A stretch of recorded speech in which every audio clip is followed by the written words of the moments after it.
Dear students, in the earlier video I was discussing regarding Bradycaine. So in that I told how it is synthesized, metabolized, then the actions of this Bradycaine. Okay, so in this video I'll be discussing regarding pathophysiological role of Bradycaine.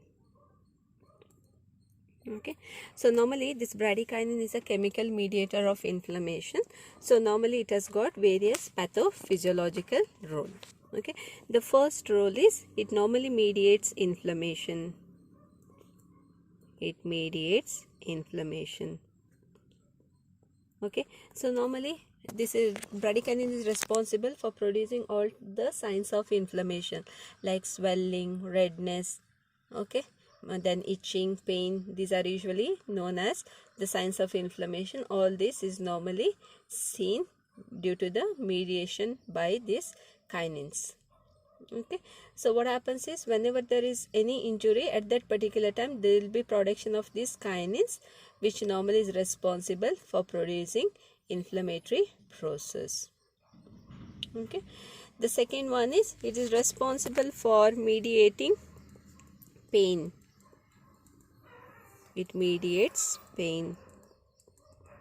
Okay, so in the action I told directly by stimulating the nerve endings and also, okay, so sensitizing the nerve endings, and also it tend to increase the prostaglandin production, because prostaglandin is one more mediator that is also responsible for inflammation. So here also it increases the level of this prostaglandin, and then it mediates the pain. Okay, third one is it causes functional hyperemia.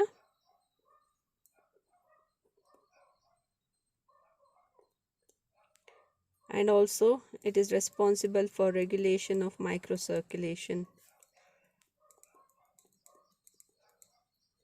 Regulation of microcirculation. Okay, so normally the systems or the agents, especially kidney, okay, is responsible for the production of this hyperemia. Okay, so normally this hyperemia is normally seen in glands during the secretion process. Okay, the next pathophysiological role is there will be production of kinins in clotting,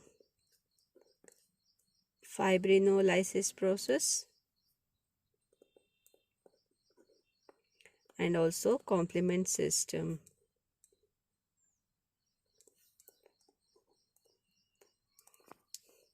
Clotting, fibrolysis, and complement system. Okay, so there the production of this kinins is usually an independent process. The next pathophysiological role is it is responsible for dilation of fetal pulmonary artery,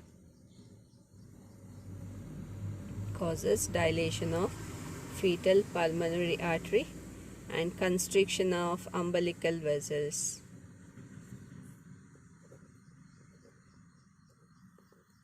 Dilation of fetal pulmonary artery, whereas constriction of umbilical vessels. Okay, so here what happens is this bradykinin usually helps in maintaining the size of the vessels, especially in case of fetal circulation. Okay, the next pathophysiological role, so it plays various roles in case of shock. It plays an important role in case of angioedema, rhinitis, asthma, CCF, then cough.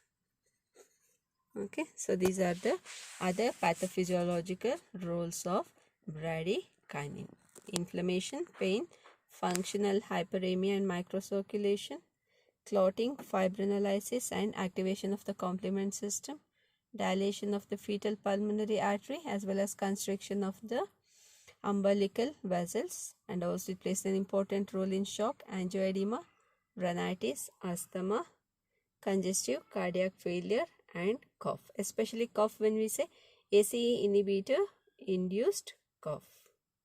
Okay, so this is regarding Bradycaine. So in the next video, I'll discuss regarding one more substance which is known as substance P.